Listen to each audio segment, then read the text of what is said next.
आज प्यारे बाबा के 26/10/1975 के ये अव्यक्त महावाक्य हैं और इन अव्यक्त महावाक्य का टाइटल है विकारों रूपी देह रूपी सांप से सारी कमाई खत्म हो।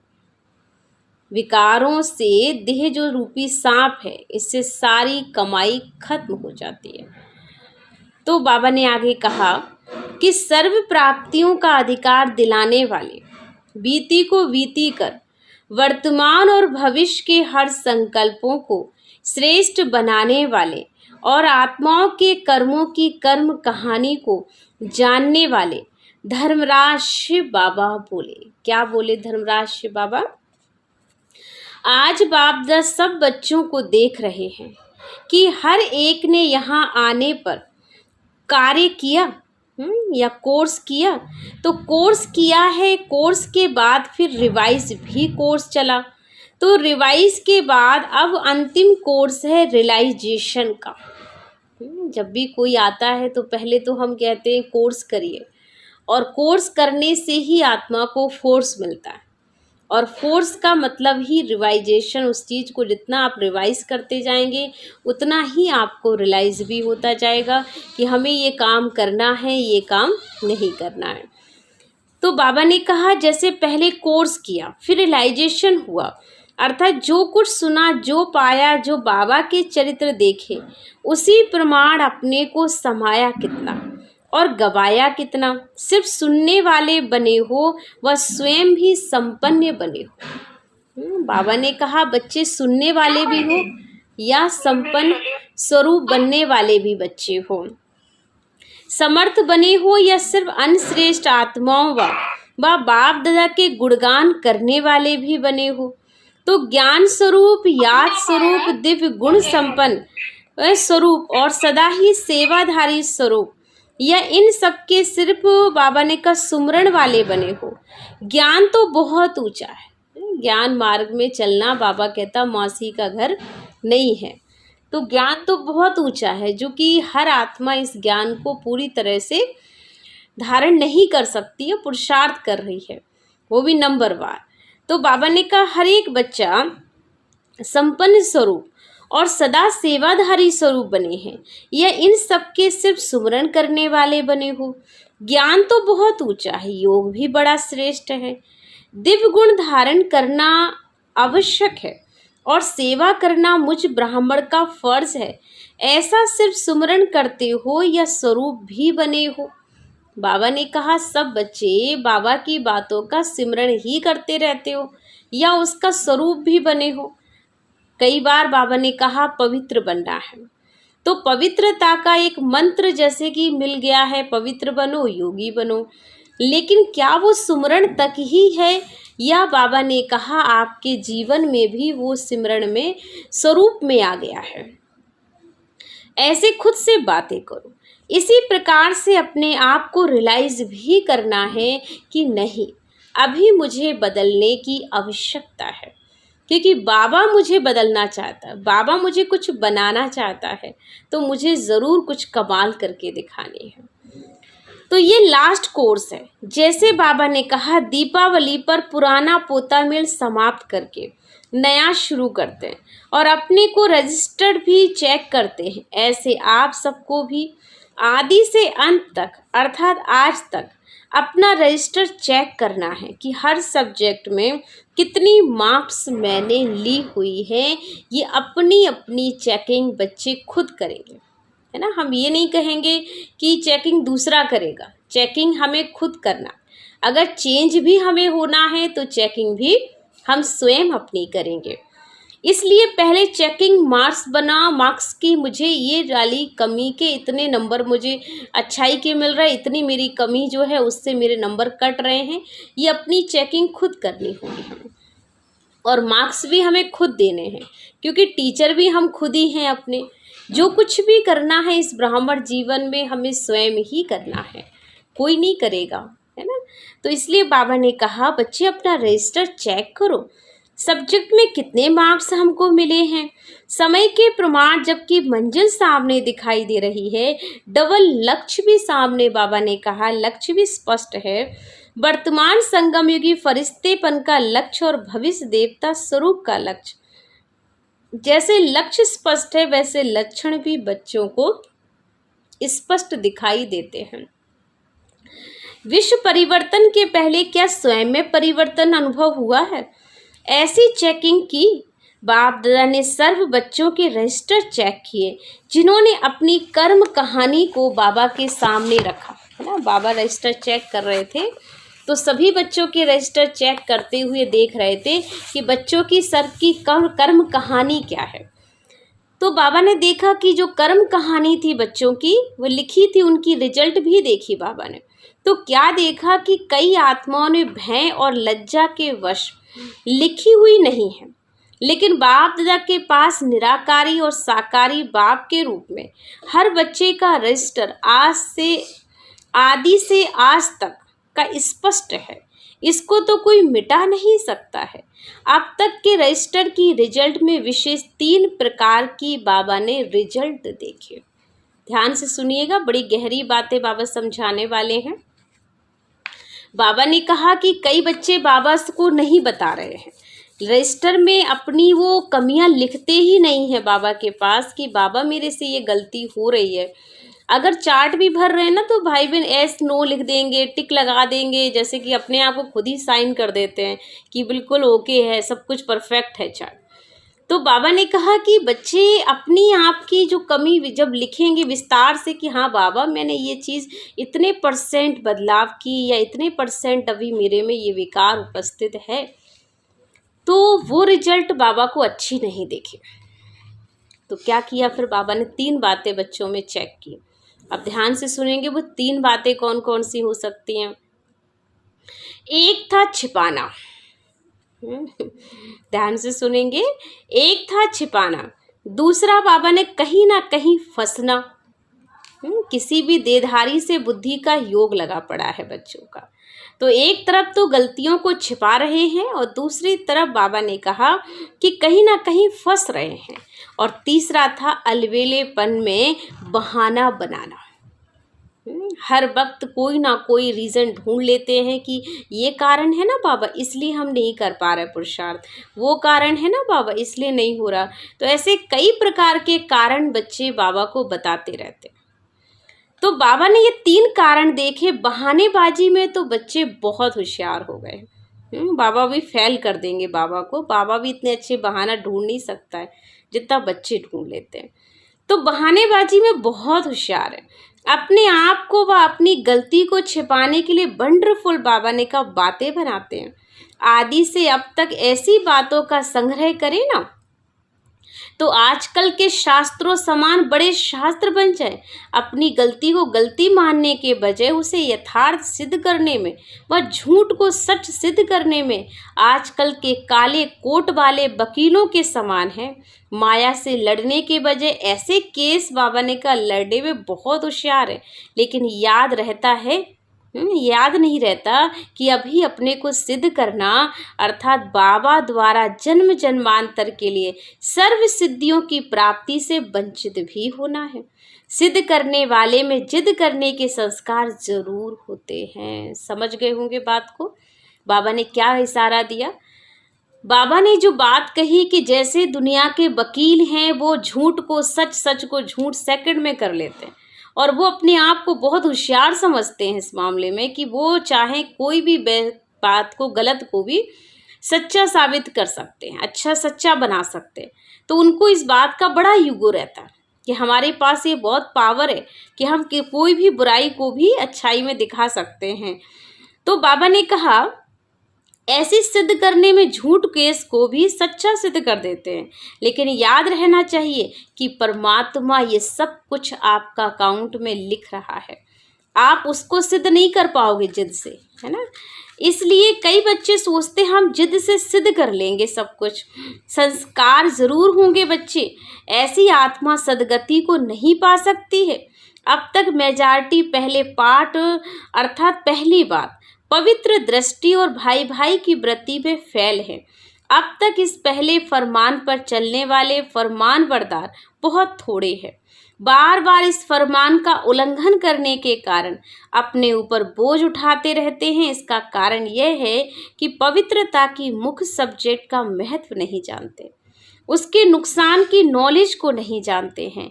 कोई भी देहधारी में संकल्प से व कर्म से फंसना, इन विकारों रूपी सांप को टच करना अर्थात अपनी की हुई अब तक की कमाई को खत्म करना, चाहे कितना भी ज्ञान का अनुभव हो या याद द्वारा शक्तियों की प्राप्ति का अनुभव किया हो या तन मन धन से सेवा की हो, लेकिन सर्व प्राप्तियां इस देह रूपी सांप को टच करने से सांप को विष के कारण जैसे कि विष मनुष्य को खत्म कर देता है, वैसे ही ये सांप भी अर्थात देह में फंसने का विष सारी कमाई को खत्म कर देता है। बहुत ही गहरी बात है।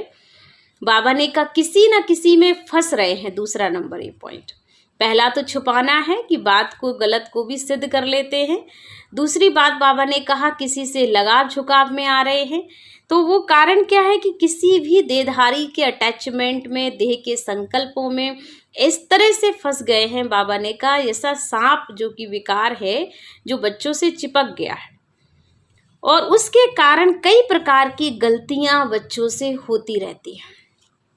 फिर क्या होता है, सर्व प्राप्तियां इस देह रूपी सांप को टच करने से इस सांप के विष के कारण जैसे विष मनुष्य को खत्म कर देता है, वैसे ये सांप भी अर्थात देह में फंसने का विष सारी कमाई को खत्म कर देता है।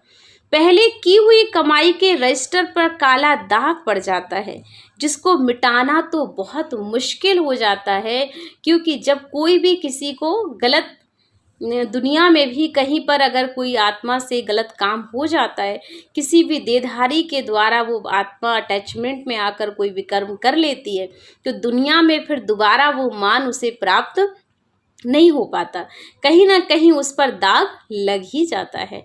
ऐसे ही बाबा ने कहा रजिस्टर बच्चों का खराब होता है और फिर मुश्किल वो दाग मिटता है। जैसे योग अग्नि पिछले पापों को भस्म करती है, बाबा कहते जैसे योग की अग्नि होती है वो पिछले कई जन्मों के पापों को भस्म करती, वैसे यह विकारी भोग भोगने की अग्नि पिछले पुण्य को भी भस्म कर देती है। इसको साधारण बात नहीं समझना। ये मत सोचो कि हमसे आज ही तो ऐसा हुआ, लेकिन ये गलती आपको कई जन्मों के लिए प्रॉब्लम खड़ी कर सकती है। तो बहुत सोच समझकर कदम उठाना है। कोई भी विकर्म अब बार बार नहीं होना चाहिए, क्योंकि अगर ऐसे ही विकर्म बाबा ने कहा होते रहे तो आत्मा से अनेक प्रकार की जो है ना, वो जो पुण्य है कई जन्मों के, वो सारे पुण्य खत्म हो जाएंगे। इसलिए इसको साधारण बात नहीं समझना। ये 5वीं मंजिल में गिरने की बात है। कई बच्चे अब तक भी अलबेलेपन के संस्कार वश इस बात को कड़ी भूल व पाप कर्म नहीं समझते, वर्ण भी ऐसा साधारण रूप में करते हैं, मेरे से ना 4-5 बार ये हो गया, आगे नहीं करूँगा। वर्ण करते समय भी पश्चाताप का रूप नहीं होता बच्चों को कि हाँ बाबा हमसे ये बहुत बड़ी गलती हो गई है। उस समय भी ऐसे सोचते जैसे कोई बहुत बड़ी बात थोड़ी हो गई है, छोटी सी बात है भाई, गलतियाँ हो गई, अब नहीं होगी, बस बात खत्म। कोई दूसरा उन्हें कह दे तो वो बात उन्हें बहुत चुभ जाती है। तो बाबा ने कहा कि इसका मतलब इस बच्चे को अभी तक रियलाइज ही नहीं हो रहा है, ये पश्चाताप ही नहीं हो रहा है कि मैंने ये विकर्म कर लिया है। और इसीलिए जब पश्चाताप नहीं होता है तो परिवर्तन हो ही नहीं सकता है। इसलिए जैसे साधारण समाचार सुना रहे हो, अंदर में लक्ष्य रहता है कि यह तो होता ही है ना, मंजिल तो बहुत ऊंची है, अभी कैसे होगा सब पवित्र बन जाएं, ये तो नहीं संभव है। लेकिन फिर भी आज ऐसे पाप आत्मा ज्ञान की गलानी करने वालों को बाबा दादा वार्निंग देते हैं कि आज से भी इस गलती को कड़ी भूल समझकर यदि मिटाया नहीं तो बहुत कड़ी सजा के अधिकारी बनेंगे। बार बार अवज्ञा के बोझ से ऊंची स्थिति तक पहुंच नहीं सकेंगे। प्राप्ति करने वालों की लाइन के बजाय पश्चाताप करने वालों की लाइन में खड़े होंगे तो प्राप्ति करने वालों की जय जयकार होगी और अवज्ञा करने वालों के नैन और मुख हाव हाव हाय हाय का आवाज निकलेगा। बाबा ने कहा जो प्राप्ति करेंगी वो वाली आत्माएं तो जय जयकार के गीत गाएंगी, और जो बाबा ने कहा प्राप्ति जिनको नहीं हो रही है तो वो आत्माएं कहीं ना कहीं हाय हाय करेंगी, और हाय हाय का ऐसा गीत गाएंगी, हाय ये क्या हो गया हमारे साथ, हमने तो कभी ये स्वप्न में सोचा ही नहीं था। तो बाबा ने कहा वो करेंगी जय जयकार और ये आत्माएं करेंगी हाय हाय का। चारों तरफ बाबा ने कहा सिर्फ हाय हाय के ही गीत गाती रहेंगे। और सर्व प्राप्ति करने वाले ब्राह्मण ऐसी आत्माओं को कुल कलंकित की लाइन में देखेंगे तो अपने किए हुए विकर्मों का कालापन चेहरे से स्पष्ट दिखाई देगा। इसलिए अब से ये विकराल भूल अर्थात कड़ी से कड़ी भूल समझ के अभी ही अपनी पिछली भूलों का पश्चाताप दिल से करके बाबा से स्पष्ट कर अपना बोझ मिटाओ, अपने आप को कड़ी सजा दो ताकि आगे की सजाओं से भी हम छूट जाएं। अब हमसे कोई भी विकर्म ना हो, है ना। जो होना था, गलतियां जितनी हो चुकी हैं, अब अपने से आज ही वादा कर लो कि बाबा अब हमसे ये विकर्म नहीं होगा, अब हम ऐसा कोई भी काम नहीं करेंगे। अगर आप भी बाबा से छुपाएंगे व अपने को सच्चा सिद्ध करने चलाने की कोशिश करेंगे तो अभी चलाना अर्थात अंत में अब भी अपने मन में चिल्लाते रहेंगे, क्योंकि चलाना माना चिल्लाना, और ये जो चिल्लाने वाली स्थिति है वो आज नहीं तो कल बहुत बाबा ने कहा पश्चाताप के आंसू बहाना पड़ेगा। इसलिए अभी अभी चलाना अर्थात अंत में, और अब भी अपने मन में चिल्लाते रहते हैं क्या करूं, खुशी नहीं होती, सफलता नहीं होती, सर्व प्राप्तियों की अनुभूति नहीं होती। ऐसे अब भी चिल्लाएंगे और अंत में भी हाय मेरा भाग कह करके भी चिल्लाएंगे। तो अब ये चलाना अर्थात बार बार चिल्लाना, अगर अभी बात को बाबा ने कहा चलाते हो तो अपने जन्म जन्मांतर के श्रेष्ठ तकदीर को जलाते हो। इसलिए इस विशेष बात पर विशेष अटेंशन रखो कि अब स्वयं को चलाने की कोशिश नहीं करना। सोचने की बात है, जो सारी दुनिया को बाबा चला रहा है और उसे हम चलाने की कोशिश कर रहे हैं। तो बाबा ने कहा चलाना नहीं है, अगर आप ऐसे ही चलाते रहेंगे तो आपको बहुत बाबा ने कहा पश्चाताप में फिर आगे चलकर चिल्लाना पड़ेगा। इसलिए चिल्लाना नहीं है, अर्थी चलाते हो तो अपने जन्म जन्मांत का श्रेष्ठ तकदीर को जलाते हो। इसलिए इस विशेष बात पर विशेष अटेंशन रखो। संकल्प में भी इस विष भरे सांप को टच नहीं करना। संकल्प में भी टच करना अर्थ है अपने आप को मूर्छित करना। तो रजिस्टर में विशेष अलबेलापन देखा बाबा ने। दूसरी रिजल्ट कल सुनाई थी बाबा ने, दूसरी रिजल्ट कल सुनाई थी कि किन किन बातों में चढ़ती कला के बजाय रुक जाते हो, तीव्र गति के बजाय मध्यम गति हो जाती है। यह है मेजॉरिटी का रिजल्ट। इसलिए अब अपने आप को रियलाइज करो अर्थात अंतिम रियलाइज कोर्स समाप्त करो। अपने आप को अच्छी तरह हर एक प्रकार से हर सब्जेक्ट में चेक करो। सर्व मर्यादाओं को, बाबा के फरमानों को, श्रेष्ठ मत को कहाँ तक प्रैक्टिकल में लाया है उसको चेक करो। साथ साथ मधुबन महायज्ञ में सदा काल के लिए अंतिम आहुति डालो। समझा? अभी बाबा के प्रेम स्वरूप का उल्टा एडवांटेज नहीं उठाओ, नहीं तो अंतिम महाकाल रूप के आगे एक भूल का 1000 गुना पश्चाताप करना पड़ेगा। ध्यान से सुन लो, अगर अभी बाबा की बात नहीं मानोगे तो अंत काल में बहुत पश्चाताप करना पड़ेगा और बाबा महाकाल का रूप ले लेगा। उस समय बाबा का प्यार का रूप नहीं होगा, क्योंकि आपने बाबा का एडवांटेज उठाया ना। तो अगर बाबा का फ़ायदा अभी उठाओगे तो बाबा कहते हैं फिर आगे सिर्फ पश्चाताप के कुछ भी हासिल नहीं होगा। अच्छा, ऐसे इशारे से समझने वाले ब्राह्मण सो देवता सर्व प्राप्ति के अधिकारी बच्चों को और अधिकारी और बीती को बीती कर भविष्य और वर्तमान के हर संकल्प को श्रेष्ठ बनाने वाले ऐसे ब्राह्मण कुल के दीपकों को, उम्मीदवार सितारों को, अपनी और विश्व की तकदीर जगाने वाले तकदीरवान आत्माओं को बाप दादा का याद, प्यार और नमस्ते।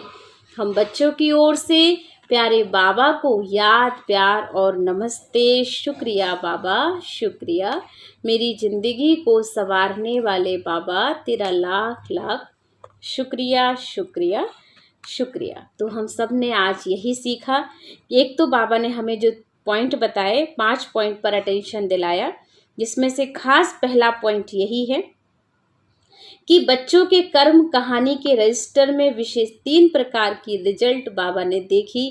तो आपको पता है 3 प्रकार की। पहली रिजल्ट है छिपाना, दूसरा है कहीं ना कहीं फंसना, और तीसरा है अलवेलेपन के बहाने बनाना। और दूसरा बाबा ने कहा अभी अपने से हुई भूल को सच सिद्ध करना, अर्थात बाबा द्वारा जन्म जन्मांतर के लिए सर्व सिद्धियों की प्राप्ति से वंचित होना, क्योंकि सिद्ध करने से कोई भी बात सिद्ध कभी नहीं होती है, वो अपने समय पर स्वतः ही सिद्ध हो जाएगा सत्य।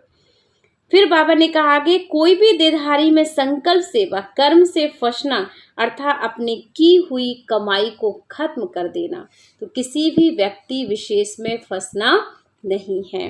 लास्ट है कि जैसे लक्ष्य स्पष्ट है, वर्तमान संगमयुगी फरिश्तेपन का भविष्य देवता स्वरूप, वैसे ही लक्षण भी बच्चों के बाबा को स्पष्ट दिखाई देने चाहिए। तो ये थे बाबा के आज के महावाक्य, जिन पर हमें ये सीखने को मिला कि किसी भी बात का हमें एडवांटेज नहीं उठाना है, नहीं तो महाकाल का सामना करना पड़ेगा। ओम शांति।